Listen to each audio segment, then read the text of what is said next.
The scanner beeped once, then again, sharp and final. Officer Daniel Reyes stopped the conveyor belt with a raised hand. On the monitor, the carry-on suitcase glowed in warning colors, shapes packed too tightly and too neatly to be clothes or electronics.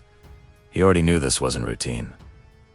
"Whose bag is this?" Daniel asked, calmly. A young woman froze 3 steps past the metal detector, then slowly turned back. Her boarding pass dangled from her fingers. Gate 42, international departure, barely 15 minutes left. Mine, she said quietly. "Is something wrong?" Daniel met her eyes. "Ma'am, I need you to step aside." And just like that, everything about her trip changed. 2 hours earlier, Maya hadn't planned to run that morning. But when traffic stalled on the bridge and the taxi driver muttered about an accident, panic took over. She paid him and jumped out, suitcase rolling behind her as she sprinted toward the terminal entrance. She had never missed a flight in her life, and she wasn't about to start now. Inside, the airport buzzed with controlled chaos. Wheels rattled across tile, boarding calls echoed, and travelers wove through security lines like schools of fish. Maya slipped into the shortest queue, breathing hard, checking her phone as her heart slowly calmed. A message appeared from an unknown number. "Don't be late. Gate closes early." She frowned, assuming it was spam, and shoved the phone into her pocket. She had more important things to focus on, like starting her new job in Barcelona and finally leaving behind the city that had slowly crushed her confidence. Ahead of her, a businessman argued with security about liquid limits. Behind her, parents struggled with strollers and crying children. Everything felt normal, ordinary, harmless. Nothing suggested that her life was about to take a sharp turn, to switch. It happened in seconds, the kind of moment that seems meaningless until it isn't. At the train station, Maya slid her backpack and suitcase forward and felt her phone vibrate again. Wrong line. Move now. Distracted, she glanced down just as a man in a gray hoodie reached across the trays and grabbed what looked like his own identical black carry-on. She barely noticed him. She picked up a suitcase and moved on, unaware that it wasn't hers anymore. Her real bag, with a small blue ribbon tied to the handle, was already heading somewhere else. After security. Maya zipped her jacket and hurried toward the gates, still shaken but relieved to be through the line. She stopped at a coffee kiosk, ordered the strongest drink they had, and finally allowed herself to breathe. Then her phone vibrated again. "Sit near gate 42. Don't talk to anyone."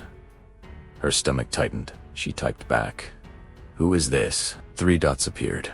10 bunnies said and no reply came. She sat anyway, telling herself airports were full of strange people and stranger messages. As she pulled her suitcase closer to her feet, something caught her eye. The luggage tag wasn't hers. No name, no destination.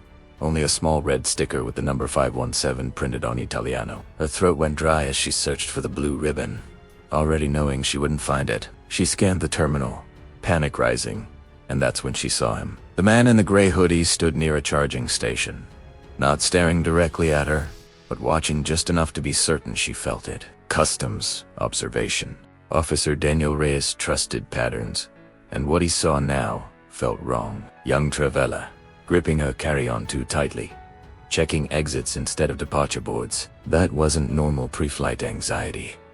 That was operational stress. He flagged her for secondary screening before she even reached the checkpoint again. By the time her bag slid into the scanner, he was already alert. When the monitor lit up, his expression didn't change, but inside, alarms were blaring. This wasn't random. This was a handoff back to the present. "And maybe there's been some mistake," Maya said as she stood beside the scanner, eyes darting around the room. "That's not my bag. Someone switched it." Daniel nodded calmly and gestured toward the side room. "We'll sort that out, ma'am. For now, I need you to come with me." 2 other officers positioned themselves nearby, careful but firm. The man in the gray hoodie was nowhere in sight. "What's inside it?" Maya whispered. Daniel didn't answer, but his silence told her enough. And if she truly didn't know, then she was in far more danger than she realized. Interrogation room. Maya's hands trembled as she held the paper cup of water. I swear, I didn't pack that bag. I don't even know what's in it. Daniel watched her closely, reading fear, but not the kind that usually came with guilt. When did you realize the bag wasn't yours? He asked. At the gate, I saw the tag. Did anyone contact you today? She hesitated, then handed him her phone. The messages were still there. No sender, only instructions. Daniel's jaw tightened. This wasn't sloppy. This was controlled. The discovery. In the baggage inspection room, the suitcase lay open under bright white lights. Inside were false panels and vacuum-sealed compartments, hiding items far smaller and harder than drugs. Daniel's supervisor stared silently at the contents. This is a courier route, she said. Finally, Daniel knew that. Then, she's not the target. She's the cover. The call. Maya's phone lit up again, this time with an incoming call from the same unknown number. Daniel slid it toward her. Answer it. Speaker. A calm male voice filled the room. You were supposed to be on the plane by now. You switched my bag, Maya said. Yes, because no one looks twice at a young woman starting a new life. What's in the suitcase? She whispered. Something that doesn't belong in any country.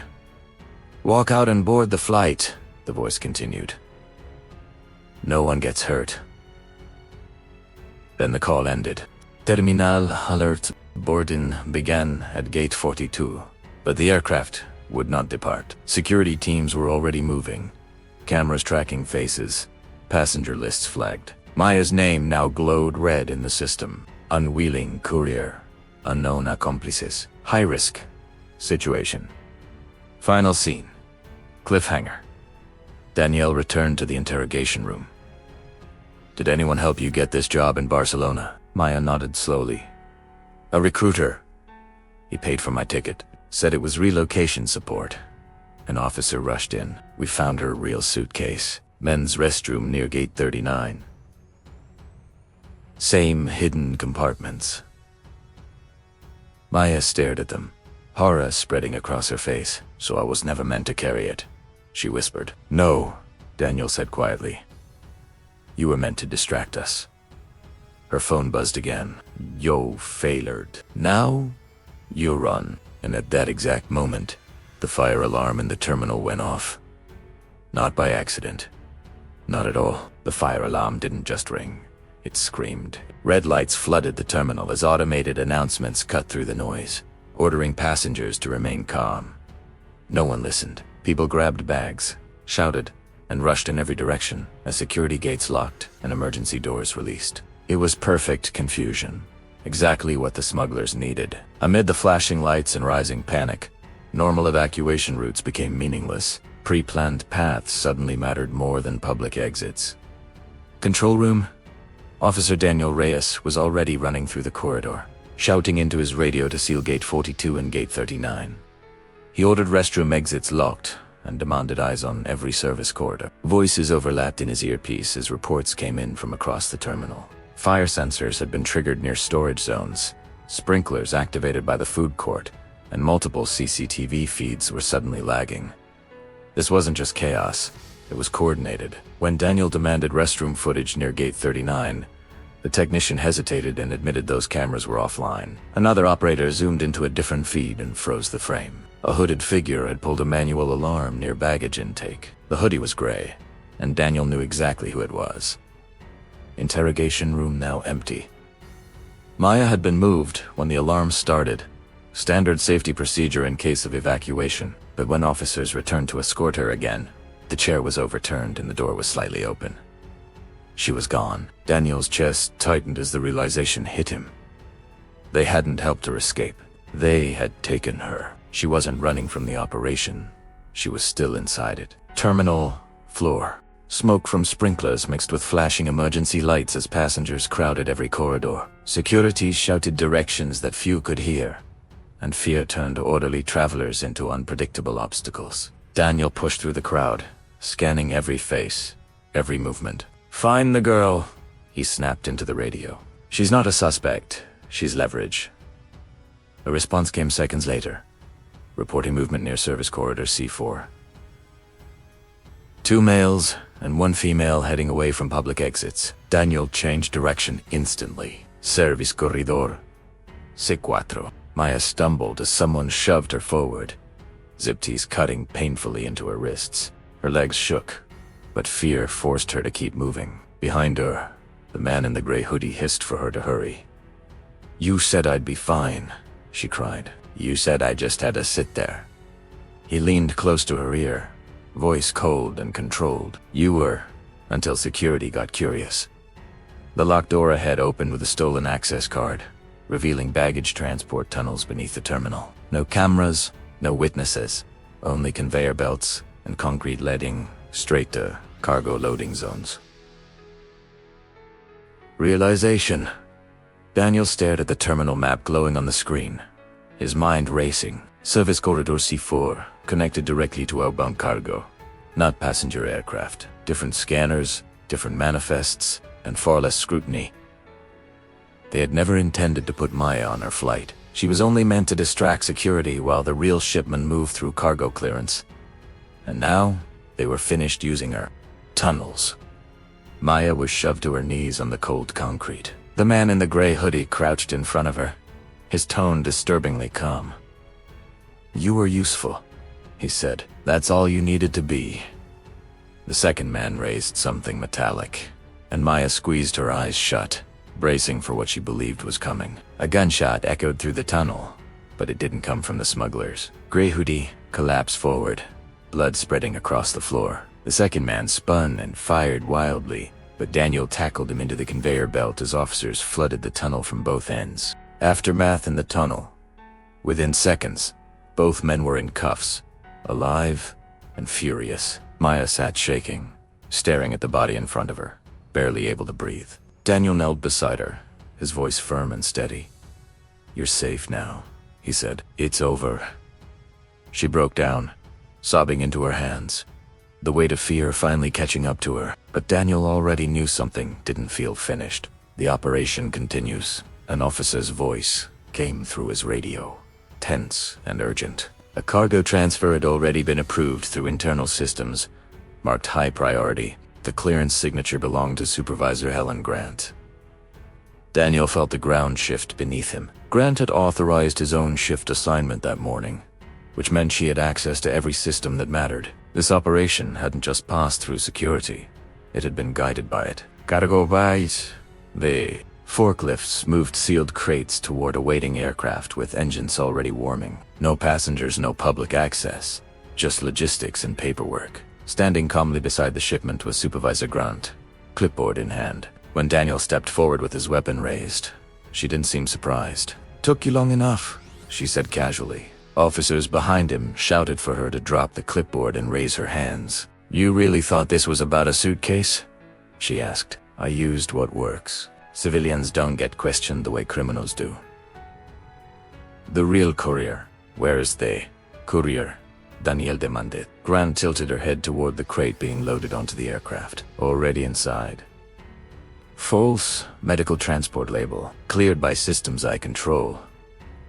Daniel ran as the engines roared louder, sprinting across the tarmac, while security vehicles chased behind him. The cargo ramp was still extended, and he leapt onto it as officers tackled Grant to the ground in cuffs. Inside the crate, there was no human courier at all, only automated drone casing, pre-programmed and ready to cross borders without fear, hesitation, or mistakes. The final reveal. This shipment was never meant to be stopped. It was designed to test the system, to measure how Azali-controlled access points could be manipulated, and Maya had been selected simply because she looked harmless enough to blame. The network was exposed, arrests were made, but the technology still escaped. The smugglers didn't need people anymore. They only needed permissions. And permissions were easy to steal. Maya sat wrapped in a blanket in the medical unit, staring at the floor as the noise of the terminal faded into distant echoes. Daniel approached quietly and told her she wouldn't be charged, that she had been targeted, not involved. "My job in Barcelona," she whispered. "It wasn't real, was it?" He shook his head gently. "No, but we can help you start over, for real this time." She nodded, though neither of them felt like this was truly over.